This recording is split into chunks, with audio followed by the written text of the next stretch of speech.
ចាក់ដែលបែកហើយអាចបិទជាប់គ្នាវិញបានកែវដែលប្រេះក៏អាចធ្វើឲ្យដូចដើមវិញដែរមែនទេកញ្ចក់បាយត្រូវដុតថ្មីទាំងផ្ទាំងតែតំណែងតំណងដែលបែកបាក់ពិបាកដូចដើមវិញណាអ្នកស្រីទី4សូមនិយាយជាមួយបន្តិចបានទេអ្នកនាងប្រហែលមិនចង់ផឹកតែជាមួយខ្ញុំក៏មិនចង់បាត់បែនដូចគ្នាគ្រាន់តែចង់ប្រាប់អ្នកនាងថាខ្ញុំបែកគ្នាជាមួយលោកចុងហើយមិនដែលជួបមុខគាត់ទៀតទេមិនបែកមកប្រាប់ខ្ញុំក៏បានដែរខ្ញុំមិនចង់ឲ្យពុនអ្នកនាងទាស់គ្នាព្រោះតែរឿងរបស់ខ្ញុំត្រឹមតែជាអ្នកលក់អីវ៉ាន់តូចតាចភ្ញៀវណាព្រមឲ្យលុយខ្ញុំក៏ទៅជាមួយគេបានតែលោកចុងជាភ្ញៀវពិសេសជាងអ្នកផ្សេងគាត់ឲ្យលុយខ្ញុំច្រើនព្រោះចង់ឲ្យជជែកលេងជាមួយប៉ុណ្ណោះព្រោះបែបនេះទើបអ្នកនាងយល់ច្រឡំថាខ្ញុំជាប្រពន្ធថ្មីរបស់គាត់ឬគិតថាខ្ញុំអាចក្លាយជាអ្នកស្រីទី5តាមពិតទៅគាត់មិនដែលគិតបែបនេះបន្តិចទេហើយខ្ញុំក៏មិនហ៊ានឈោងដែរយើងពីរនាក់មិនទុកថាមានទំនាក់ទំនងហួសព្រំដែន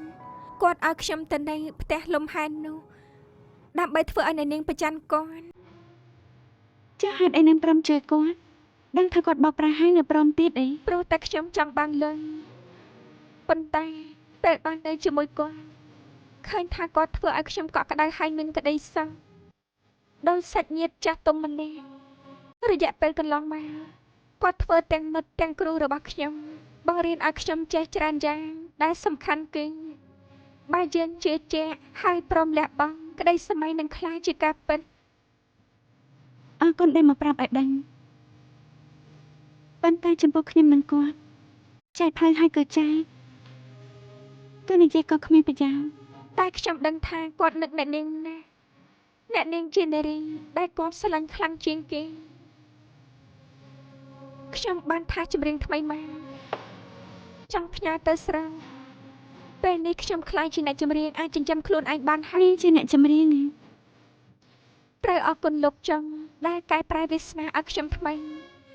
ថានេះខ្ញុំចង់ឲ្យអ្នកនាងសង្ឃឹមថាអាចធ្វើកម្លាំងចិនឲ្យជាគ្នានឹងគាត់ចាប់ផ្ដើមជីវិតថ្មី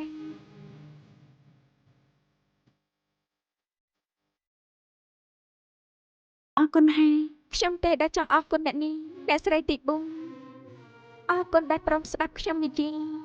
តែពេលនេះខ្ញុំត្រូវទៅហើយមួយពេលនេះខ្ញុំសុំបែសង្ឃឹមថានឹងបានជួបគ្នាទី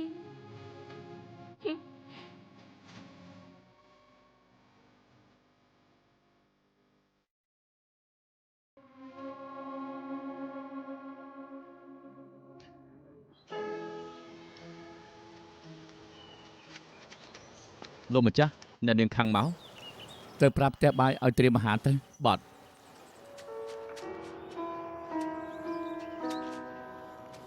ស្មានម្ដងថាលោកបបោខ្ញុំញ៉ាំបាយខ្ញុំក៏មិនស្មានថាបបួលនាងឲ្យព្រមមកដែលខ្ញុំមកថ្ងៃនេះគឺដើម្បីអរគុណដែលបានជួយខ្ញុំម្ដងទៀតអ្នកដែលជួយនាងគឺឆាលមិនមែនខ្ញុំទេតែថ្ងៃនោះឃើញលោកនៅក្នុងសវនកម្មខ្ញុំក៏ដឹងថាត្រូវតែឈ្នះអ្នកដែលត្រូវអរគុណគឺខ្ញុំទេខ្ញុំដឹងថានាងមិនព្រមឲ្យផតតាំងទៅហូបបាយឆាង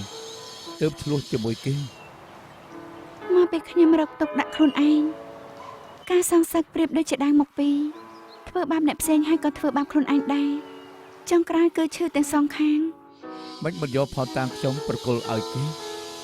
លោកក៏ដឹងមូលហេតុអញ្ចឹងនាងដឹងព្រោះតែអ្វីទៅទើបខ្ញុំធ្វើចិត្តមិនបានដើម្បីបំភ្លេចនាងកាន់តែស្រឡាញ់គ្នាកាន់តែចង់ធ្វើបាបយើងបំភ្លេចរឿងចាស់ចោលទៅបានទេបើញ៉ាំបាយប្រហែលជាបាន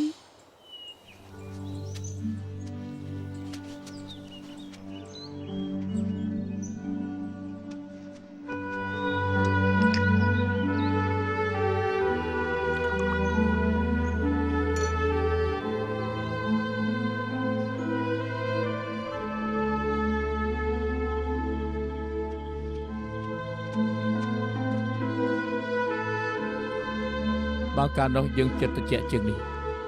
តាមពិតទៅក្តីសោកមិនបាននៅឆ្ងាយទេហេតុអីយើងត្រូវឆ្លោះគ្នាអាចមកពេលខ្ញុំប្រែប្រួលកថាបានតែចិត្តមិនដែលប្រែអាចព្រោះមើលបានកាន់តែឆ្ងាយពេលមុនគិតតែរឿងស្នេហាតែពេលនេះក្រោយពីស្នេហា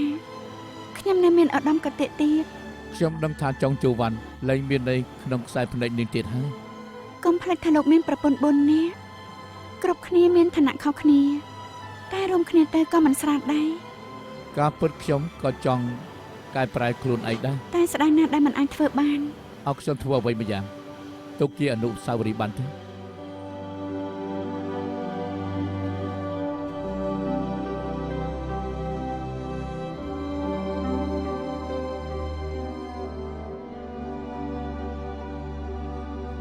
ជឿទេថានាងនៅជានារីដែលខ្ញុំស្រឡាញ់បំផុត ខ្ញុំជឿព្រោះថាខ្ញុំក៏ស្រឡាញ់លោកដូចគ្នា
ខ្ញុំតាក់ទងលោកខ្ញុំមិនចង់បានអ្វីឡើយហើយក៏មិនចង់បានផលប្រយោជន៍ដែរខ្ញុំព្រមចោលកតញ្ញូខ្លួនឯងចំពោះមុខលោកខ្ញុំព្រមធ្វើជាមនុស្សស្រីអត់កេះខ្មាស់បំផុតក៏បាន ជាជិន តែចង់ឲ្យមនុស្សប្រុសដូចជាលោកមកស្រឡាញ់ខ្ញុំដោយស្មោះវាជាការសម័យមែនទេអរគុណណាស់ដែលយកមិញធ្វើឲ្យមានក្តីសម័យបានយ៉ាងល្អ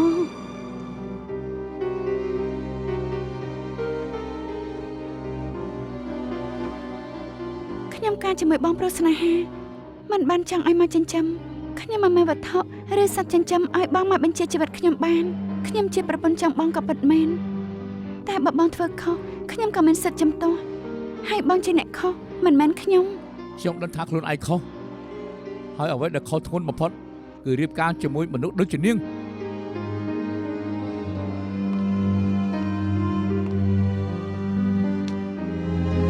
បងធ្លាប់សន្យាអ្វីជាមួយខ្ញុំថាខ្ញុំជាប្រពន្ធចុងក្រោយមានតែមនុស្សស្រីល្ងងទេដែលជឿមនុស្សប្រុសចង់មានប្រពន្ធប្រមាណអ្នកក៏មិនខុសដែរបងហ៊ានទេហេតុអីមិនហ៊ានចង់យកប្រមាណអ្នកទៀតក៏បានថោកទាប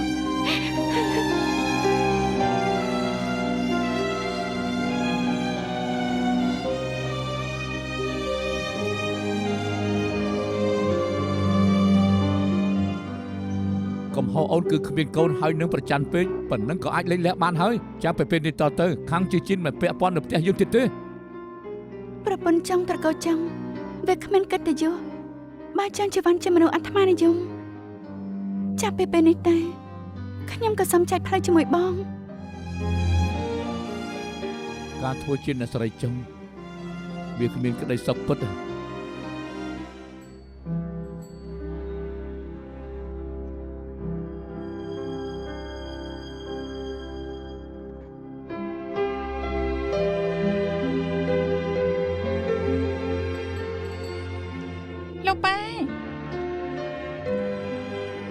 លោកប៉ាជ្រុលជាមកហើយមិនមិនចូលផ្ទះសិន ប៉ាគ្រាន់តែចង់មើលកូនហើយនិយាយជាមួយកូនប៉ុណ្ណោះ គួរឲ្យត្រេកអរណាស់ស្មានថាប៉ាមិនព្រមមកកន្លែងបែបនេះ ព្រោះប៉ាបារម្ភកូន មិនបាច់បារម្ភទេកូនមានក្តីសុខណាស់ ពីមុននៅផ្ទះថ្ងៃអ្វីក៏មានអ្នកបម្រើតែពេលនេះត្រូវធ្វើការងារផ្ទះខ្លួនឯងស្ទើរតែគ្រប់យ៉ាងកូនទៅរួចដែរទេ លោកយាយជាមួយតាជឿសុទ្ធតែល្អជាមួយកូនលោកប៉ាទុកចិត្តចុះ ប៉ាក៏មិនដឹងដែរកូនមានក្តីសុខជាងពីមុនទៅទៀត តែពេលខ្លះកូនក៏នឹកប៉ាដែរ ពេលខ្លះ អត់ទេនឹកញឹកញាប់ណាស់ ប៉ាមិនជឿកូនប្រហែលជានឹកតាជឿជាងនឹកប៉ាទៅទៀតត្រូវទេ មិនដឹងថាហេតុអីបានជាខ្លាចជាបែបនេះតាមពិតកូនក៏ស្រឡាញ់លោកប៉ាខ្លាំងដែរ ប៉ាយល់ច្បាស់មិនចាំបាច់ព្យាករបកស្រាយក៏បាន តែកូនគិតថាស្នេហាជារឿងចម្លែកណាស់ វាទន់លំអិន ហើយស៊ីជម្រៅទៀត មានក្តីសុខមែន មែនហើយកូនមានក្តីសុខណាស់ កូនដឹងទេថាប៉ាមានក្តីសុខមិនស្មើកូន លោកប៉ា ប៉ាធ្លាប់គិតថាមនុស្សប្រុសដែលមានប្រពន្ធច្រើនបាននោះគឺក្តីសុខតែការពិតវាមិនមែន ចំពោះកូនគិតថាវាមិនមែនស្រាប់ហើយច្រើនលើកដែលកូនឃើញម៉ាក់លួចយំខូចចិត្តព្រោះរឿងលោកប៉ាហើយឃើញម៉ាក់ផ្សេងទៀតតូចចិត្តដែលលោកប៉ាមិនអើពើកូនថាពួកគាត់ការទុកខ្លាំងជាង កូនគិតថាប៉ាអាត្មានិយមទេ កូនមិនដឹងថាត្រូវនិយាយយ៉ាងម៉េចព្រោះអ្នកណាក៏ដឹងថាសម័យនេះមនុស្សប្រុសនិយមយកប្រពន្ធច្រើនមានកាន់តែច្រើនកាន់តែមានមោទនភាព ពីមុនធ្វើឲ្យតែខ្លួនឯងពេញចិត្តប៉ុណ្ណោះតែពេលនេះដឹងហើយថាក្តីសុខពិតប្រាកដគឺធ្វើដើម្បីអ្នកដទៃទៅវិញទេ ពិតមែនហើយរាល់លើកដែលឃើញតែជឿមានក្តីសុខកូនក៏ញញឹមក្នុងចិត្តដែរហើយមានអារម្មណ៍ថាខ្លួនឯងមានគ្រប់គ្រាន់ដូចជាផែនដីទាំងមូលនៅក្នុងដៃយើង មានក្តីសុខដល់ភ្លេចប៉ាអញ្ចឹង អ្នកណាថាទៅកូនធ្លាប់ប្រាប់ហើយថាបើឲ្យរើសមនុស្សប្រុសដែលកូនស្រឡាញ់បំផុតកូនរើសយកលោកប៉ាមុនគេ ចង់យកចិត្តប៉ាទេដឹងមើលចុះម្នាក់ទៀតមកហើយតើរើសយកអ្នកណា លោកប៉ាមកតាំងពីកាល តាជឿ មិនក៏មិនឡើងទៅខាងលើ ប៉ាមិនចង់រំខាន អត់ទេលោកប៉ាមិនដែលញ៉ាំអាហារដែលកូនធ្វើចង់សាក់ភ្លក់បន្តិចដែរទេ ចាំថ្ងៃក្រោយចុះប៉ាមានការងារត្រូវធ្វើទៀត អូខេ លោកប៉ាថ្ងៃក្រោយកុំភ្លេចអញ្ជើញមកសន្យាហើយណាហើយយីលោកយាយប្រហែលជាឃ្លានហើយយើងឡើងទៅធ្វើម្ហូបទៅ ពួកយើងទៅសិនហើយលោកប៉ាលាសិនហើយ ប៉ាលាហើយណា លាសិនហើយលោកប៉ា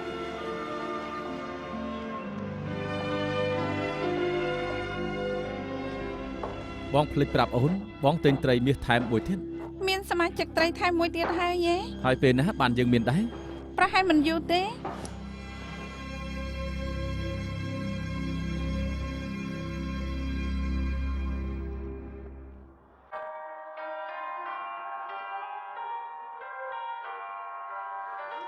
ស្រីម្នាក់នេះជាសត្រូវនាងមិននៅស្ដាប់ចម្រៀងគេទៀត គេគ្មានផលអ្វីចំពោះខ្ញុំទៀតទេ មិនខុសទេព្រោះនាងជាគ្នាជាមួយនឹងលោកចុងវិញហើយ ហ្វេហ្វេកុំយកច្រឡំអីខ្ញុំមិនដែលគិតចង់ចាប់ផ្ដើមជាថ្មី ហើយនាងទៅផ្ទះគាត់ គាត់ល្អជាមួយខ្ញុំជាអារម្មណ៍មួយឆាវ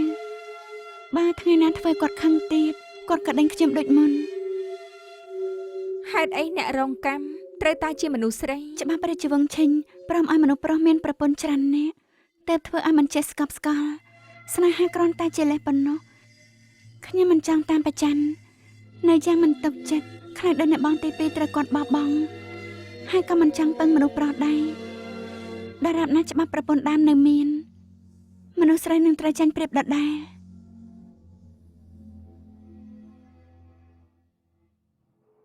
ចាយិន ចា កុំភ្លេចឧស្សាហ៍ច្បាស់ជូនអ្នកបងធំបើឈាមដាស្រួលនឹងធ្វើឲ្យបានធូរស្រាល ខ្ញុំដឹងហើយអ្នកនាងកុំបារម្ភអីពួកយើងនឹងថែទាំអ្នកស្រីធំឲ្យបានល្អ ត្រូវហើយខ្ញុំមានរូបមន្តថ្នាំដែលបានមកពីលោកគ្រូថាមិនត្រូវអាចជួយអ្នកបងធំបានសាក់យកទៅស្ងោរផឹកទេ ចា លោកម្ចាស់ លោកម្ចាស់ នាងមកហើយ មែនហើយ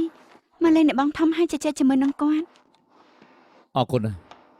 ខ្ញុំកំពុងទៅវិញហើយ អញ្ចឹងទៅប្រាប់ឲ្យត្រៀមឡានទៅ បាទលោកម្ចាស់អ្នកស្រីទី4ចាំមួយផ្លែតសូមទោសនៅនាងខាងសូមចាំមួយផ្លែតខ្ញុំទៅប្រាប់អ្នកបើកឡានឲ្យ អរគុណមេកាយៀនខ្ញុំមានរឿងចង់និយាយជាមួយចាស់យន្តទៀត តាមសប្បាយចុះខ្ញុំទៅធ្វើការសិនណា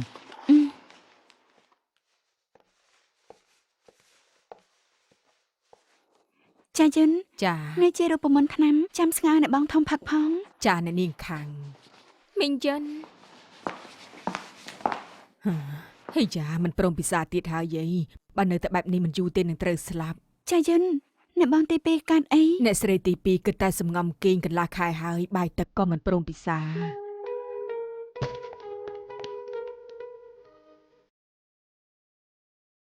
បងទី2តែខ្ញុំណាជាជីនក្រោកឡើងមកខ្ញុំចង់និយាយជាមួយ ចេញទៅខ្ញុំមិនចង់ជួបអ្នកណាទាំង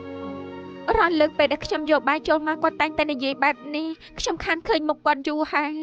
អ្នកស្រីទី2ខ្លាចជាបែបនេះមិនក៏មិនឆាប់ប្រាប់ អ្នកបងទី2កុំធ្វើបែបនេះប្រយ័ត្នខូចសុខភាពក្រោកឡើងមកក្រោកឡើង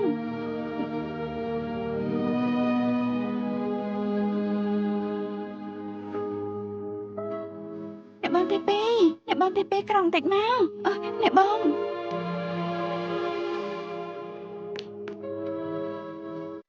ខ្ញុំសូមវល់កុំធ្វើបាបខ្លួនឯងទៀតអីអ្នកបងទី2 មានរឿងអីទៅ លោកម្ចា ចា ស់ និយាយជាមួយអ្នកបងផងគាត់មិនព្រមក្រោកទេ អើយិនអើយិនអើយិនអើយិនអើយិន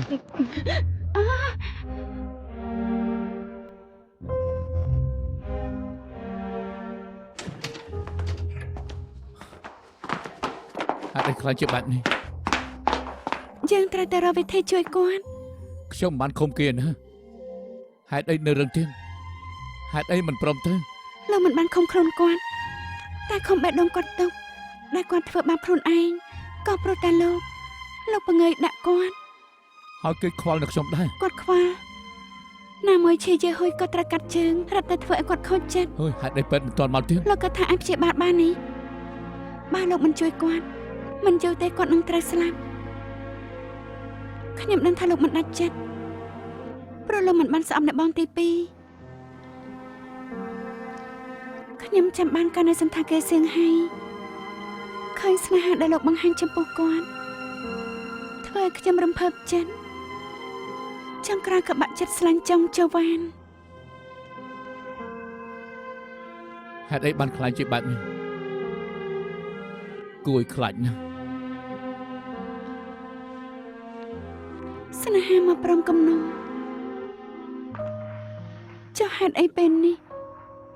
ដល់ពីកំណុំទៅជាស្នេហាវិញមិនបានឲ្យវាចាប់ត្រឹមនេះចុះខ្ញុំមិនដឹងទេថាលោកនៅស្លាញ់គាត់ឬក៏អត់តែកុំយកសេចក្តីប្រកាន់ខ្លួនឯងតែធ្វើបាបអ្នកដែលលោកធ្លាប់ស្រឡាញ់អីមិនចឹងទេជាតិនេះលោកនឹងស្ដាយក្រោយមួយជីវិត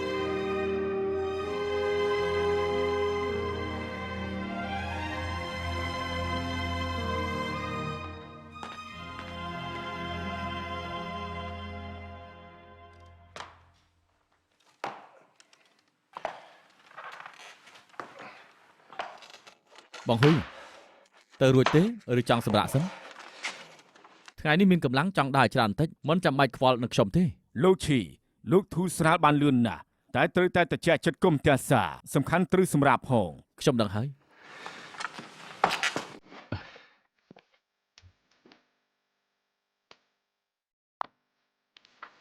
លោកជី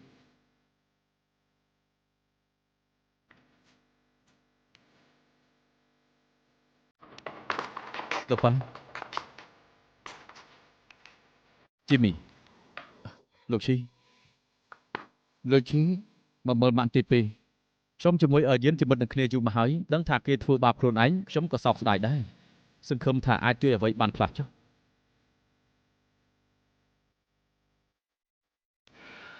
បើកាលពីមុនលោកមើលខ្ញុំបែបនេះខ្ញុំប្រកាសជាខឹងលោកតែពេលនេះខ្ញុំសម្រុំហើយចាំបានថ្ងៃដែលខ្ញុំត្រូវគេធ្វើបាបខ្ញុំកំពុងតែមកផ្ទះដើម្បីយកវ៉ូលីខោអាវចាក់ចេញពីហុងកុងតែអាចជាការដាក់ទោសរបស់ទេវតាក៏ថាបានជុលជាពីការជើងទៅហើយអ្វីដែលត្រូវរៀននោះគឺទទួលស្គាល់ការពិតព្រោះថានៅពេលនេះនៅមានច្រើនយ៉ាងទៀតដែលត្រូវឲ្យយើងទៅស្វែងរកទើបសប្បាយចិត្តនៅមានជីវិតរស់នៅ លោកគិតក្នុងផ្លូវវិជ្ជមានបែបនេះសង្ឃឹមថាអាចជួយឲ្យយានបានខ្លះ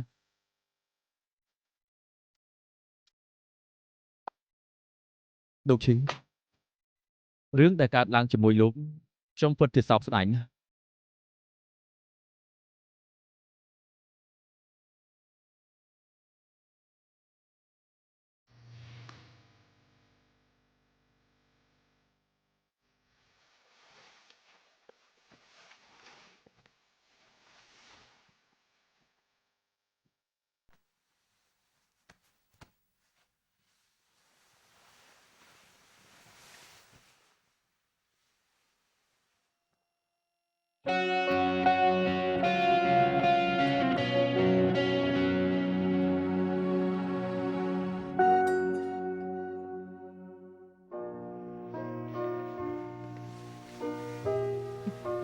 ខ្ញុំយល់សពទេដឹង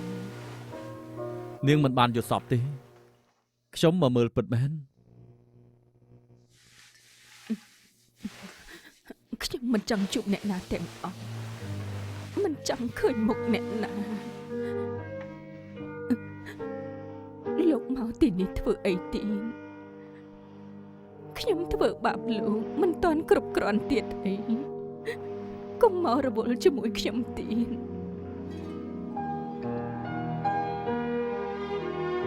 កាលខ្ញុំនៅមន្ទីរពេទ្យក៏ធ្លាប់គិតខ្លីដូចគ្នាពេលនោះនាងប្រាប់ខ្ញុំថាបើសិនជាខ្ញុំកើតអីនាងក៏ដូចជាស្លាប់ទាំងរស់ហើយខ្ញុំឃើញនាងធ្លាក់ក្នុងសភាពបែបនេះធ្វើបាបខ្លួនឯងខ្ញុំអាចសប្បាយចិត្តបានដែរខ្ញុំក៏បារម្ភនាងដូចគ្នាដែរ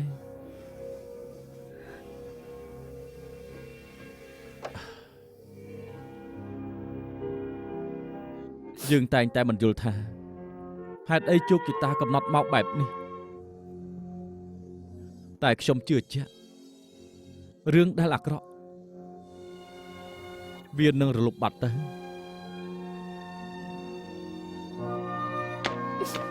ខ្ញុំបាត់បង់ជើងអស់មួយខាង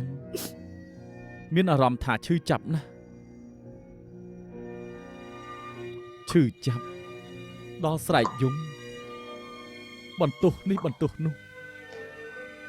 ទោះបន្ទោសតទៅទៀតក៏គ្មានប្រយោជន៍ដែរ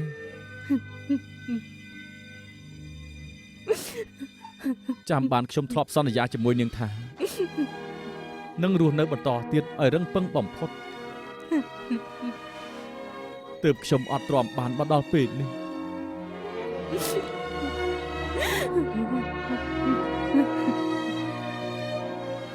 ផ្ទះគ្រាន់តែជាផ្នែកមួយក្នុងជីវិតនាងបើនាងចង់ឃុំខ្លួនឯងបន្តស្មើនឹងខាតពេលទៅទេពិភពលោកនេះធំធេងណាស់នៅមានរឿងល្អជាច្រើនទៀតដែលយើងនឹកស្មានមិនដល់នាងធ្លាប់គូររូបការចាំបានទេចំអកមេឃចំអន់ដីសិទ្ធិសេរីភាព ឲ្យតែនាងតាំងចិត្តក៏អាចធ្វើបានដូចគ្នា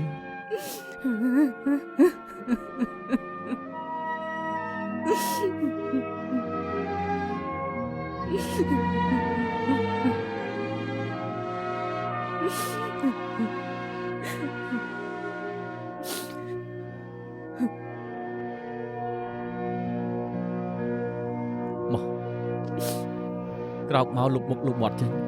ដូរកៅអៅថ្មីទៅយើងនឹងចេញទៅដើរលេងជាមួយគ្នា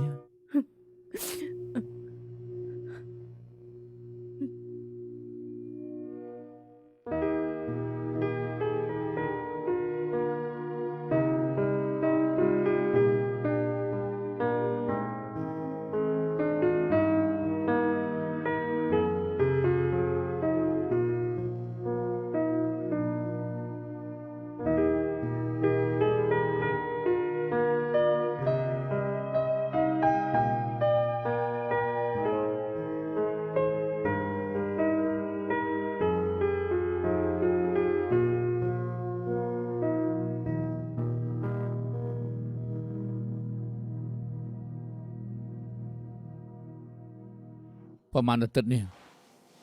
សុខភាពឲ្យយើងធូរស្រាលច្រើនហើយទឹកមុខក៏ស្រស់បោះដែរខ្ញុំអរគុណលោកហើយ គេគ្រាន់តែស្លាស់ចិត្តប៉ុណ្ណោះសំខាន់ត្រូវព្រមប្រឡែង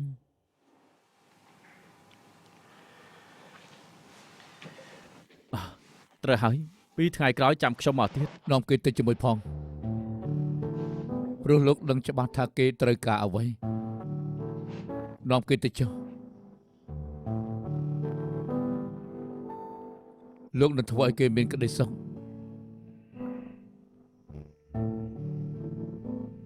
ខ្ញុំនឹងថែទាំគេឲ្យបានល្អ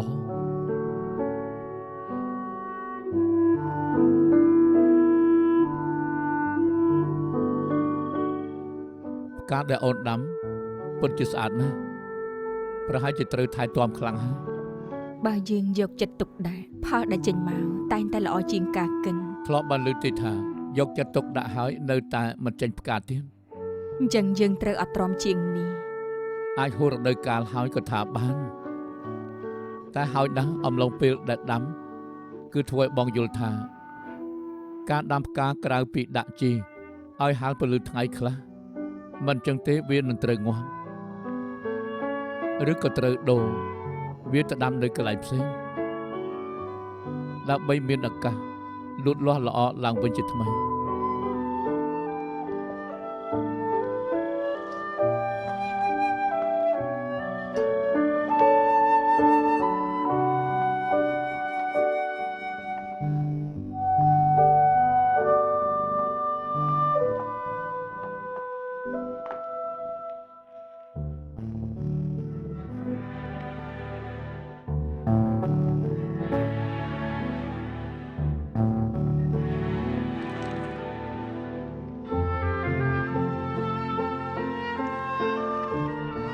កាលពីមុនលិខិតលេងលះដល់អូនសរសេរបងហាយវាចោលតែពេលនេះបងសរសេរឲ្យអូនថ្មីហើយ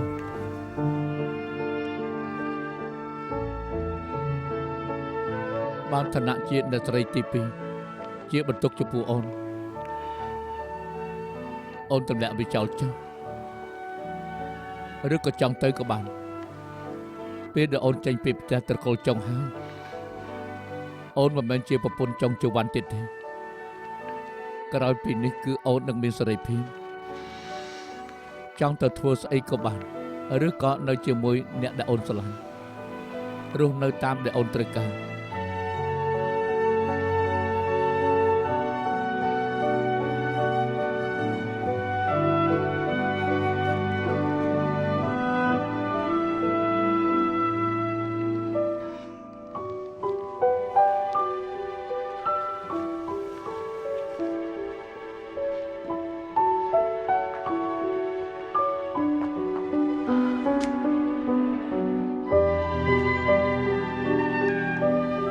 កន្លងហូតទៅជាង20ឆ្នាំបងទើបតែដឹងថាមិនមែនជាមនុស្សដែលស្រឡាញ់ផ្កាអីប្រហែលទេ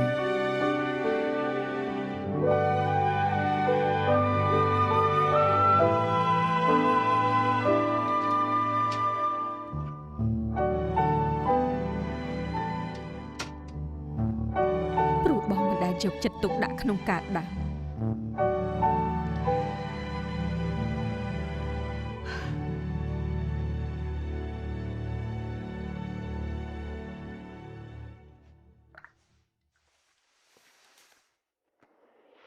អ្នកបងមិនស្មានថាផ្ទះយើងកើតរឿងដល់ថ្នាក់នេះខ្ញុំមិនត្រឹមតែមិនជួយចែករំលែក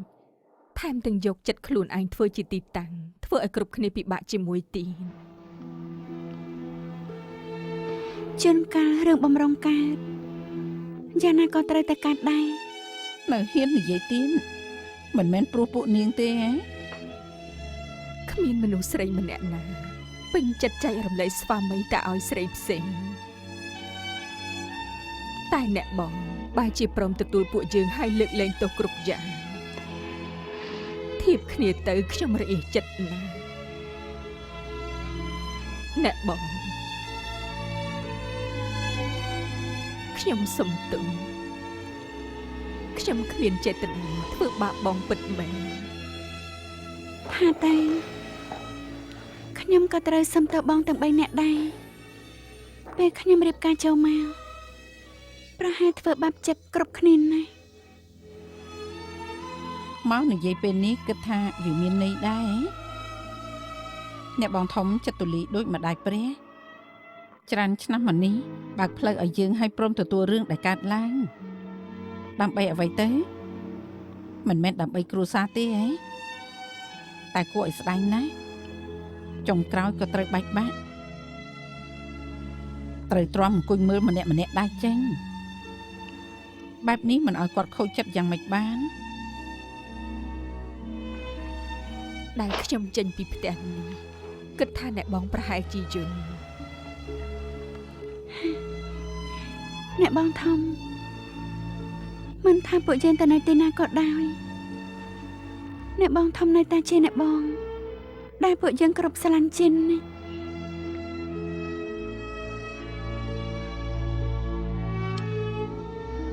ណាស់ហើយចុះប៉ុណ្ណឹងបានហើយអ្នកបងធំគាត់ដឹងហើយចង់ទៅណាក៏ឆាប់ទៅចុះព្រោះអ្នកបងធំក៏នៅមានខ្ញុំជួយមើលដែរតាំងពីដើមមកគាត់មានខ្ញុំជាគ្នាស្រាប់ហើយកុំបារម្ភអីកុំយំអី លោកម្ចាស់ លោកម្ចាស់លោកប៉ា លោកប៉ា លោកបង លោកបង ត្រៀមព្រមហើយមែនទេបោះដាក់បាយមក អ្នកស្រីទី2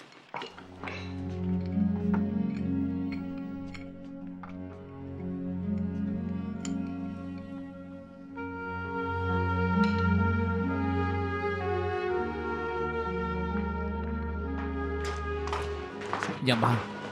លោកប៉ា លោកប៉ាអ្នកម៉ាក់ញ៉ាំបាយ ម៉ាក់ទី2ម៉ាក់ទី3 ម៉ាក់ទី3ញ៉ាំបាយ គ្រប់គ្នាជើញញ៉ាំបាយ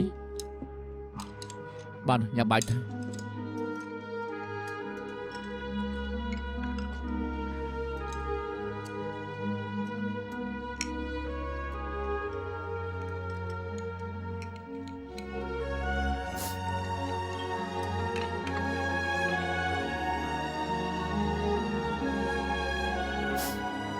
មិនគិតថាយើងញ៉ាំបាយពេលចុងក្រោយខ្ញុំនៅតែខ្វះសុជីវធម៌ពីមុនខ្ញុំមិនចូលចិត្តច្បាប់ទម្លាប់តែថ្ងៃនេះខ្លួនឯងរន្ធត់ចិត្តខ្លាំងណាស់ខ្ញុំនឹកសំឡេងគ្រប់គ្នានឹកសម្ដីជជែកពេលពួកយើងញ៉ាំបាយហើយខ្ញុំជឿថានឹងដិតជាប់ក្នុងចិត្តរហូតទៅទោះមិនបានឮកូនហៅខ្ញុំថាម៉ាក់ទី2ទេតែខ្ញុំនឹងចាំពួកឯងទុកខ្ញុំគ្មានថ្ងៃភ្លេចអ្នកបងធំបងជាមនុស្សដែលខ្ញុំគោរពខ្លាំងជាងគេសូមឲ្យសុខភាពឆាប់រឹងមាំឆាប់ចាំមិនថាខ្ញុំទៅទីណាខ្ញុំនឹងជូនពរបងជានិញគ្រប់គ្នាថែរក្សាខ្លួនផងណា ម៉ាក់ទី2ក៏អញ្ចឹងដែរ ថែរក្សាខ្លួនផង សូមឲ្យសំណាងល្អសំណាងល្អអ្នកបងទី2 អ្នកបងទី2ថែរក្សាខ្លួនឲ្យបានល្អណាស់ បានហើយកុំគិតច្រើនពេកអីមកដល់គ្នាញ៉ាំបាយទៅ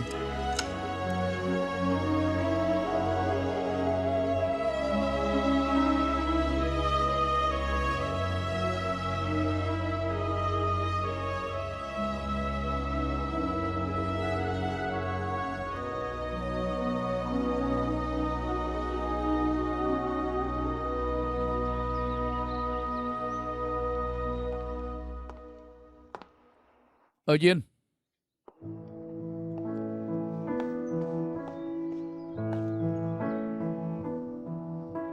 អូនចន្ទនាចាំបងជន់ទៅ យើហុយនឹងមកទទួលខ្ញុំ បងជ្រុលជាទៅហើយមិនទទួលទឹកចិត្តជាលើកចុងក្រោយ បងព្រមលែងខ្ញុំមិនគិតថាខ្ញុំទៅមែនទេណាបងក៏មិនបានសួរអ្វីខ្ញុំដែរ មួយរយៈនេះយល់ថាបងបានធ្វើអ្វីខុសច្រើនណាស់ បងនិងខ្ញុំសុទ្ធតែត្រូវសង្គមនេះនិងគ្រួសារតាមចិត្តដល់ខូចមនុស្សបងកើតមកក្នុងឋានៈស្ដុកស្ដំហើយខ្ញុំក៏ជាព្រះនាងបើចង់បានអីគឺត្រូវតែបានបងជាមនុស្សពូកែមិនដែលចាញ់អ្នកណានិយាយមួយម៉ាត់គ្រប់គ្នាក៏ត្រូវស្ដាប់បើអ្នកណាហ៊ានជំទាស់បងក៏មិនពេញចិត្តហើយខ្ញុំក៏យកតែចិត្តហើយចុចចេញចុងក្រោយចរិតយើងក៏ធ្វើបាបមកខាងទៀតយ៉ាងធ្ងន់ធ្ងរ បងកំពុងព្យាយាមកាយហើយ ខ្ញុំក៏អញ្ចឹងដែរតែវាហួសពេលហើយ យើងចាប់ផ្ដើមជាថ្មីបានទេ សំណួរនេះខ្ញុំក៏ធ្លាប់សួរបងដែរ កាលនោះគឺបងមិនទាន់ត្រៀមខ្លួន មកពីយើងបាត់បង់ឱកាសនេះទៅហើយ អត់ទេឲ្យតែអូនយល់ព្រម រឿងខ្លះមិនមែនយើងពីរនាក់យល់ព្រមក៏បាននោះទេបងធ្លាប់សួរទេវតាដែរទេ អញ្ចឹងចាំបងសួរឲ្យទេវតាព្រមឲ្យខ្ញុំជាគ្នាជាមួយនឹងអាយឬអត់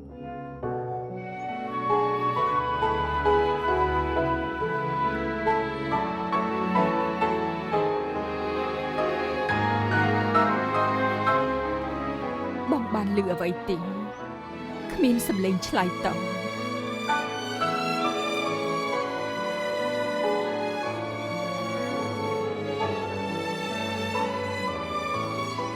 អូនកំពុងចង់ប្រាប់បងថា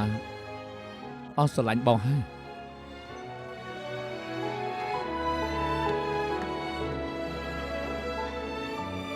តាំងពីនៅជាមួយបងមករបស់គ្រប់យ៉ាងដែលបងឲ្យទាំងគ្រឿងពេញខ្ញុំព្រមទុកនៅទីនេះទាំងអស់មានតែរបស់នេះដែលខ្ញុំទុកចោលមិនបាន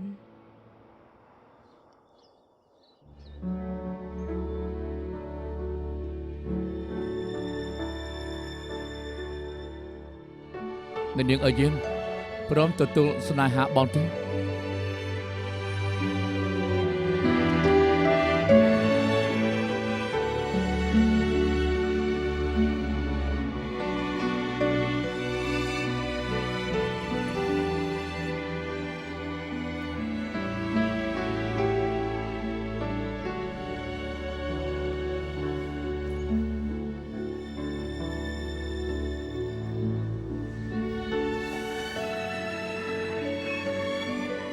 យាន វាជាចិត្តតា ហេតុអីរាល់លើកពេលដែលយើងសម្រួលគ្នាគេតែងតែបង្ហាញខ្លួន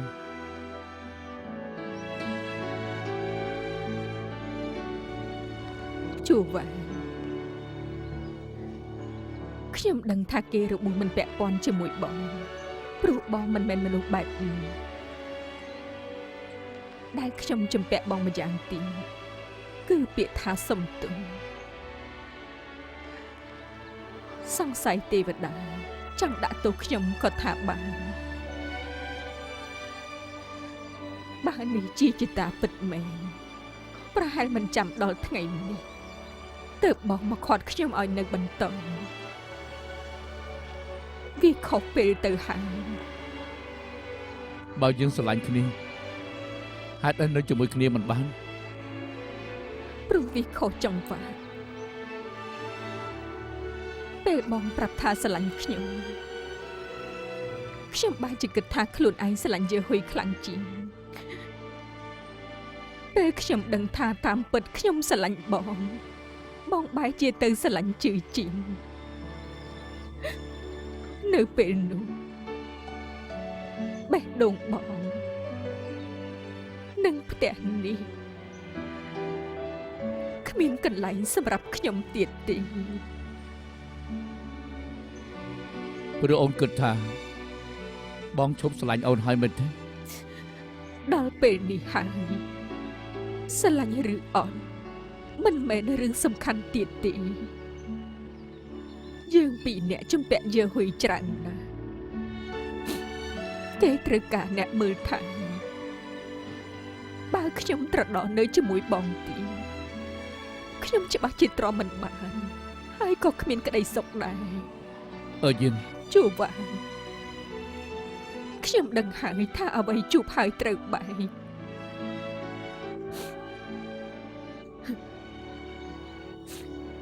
បងទៅវិញចុះ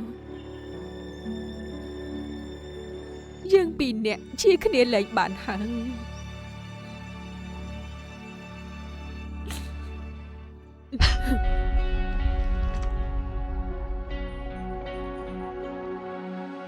វាផ្ទះធំយើង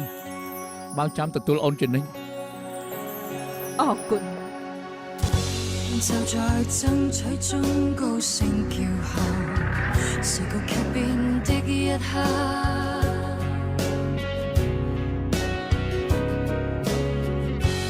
就在喘息間呼吸勇氣，垂頭獨處的一刻。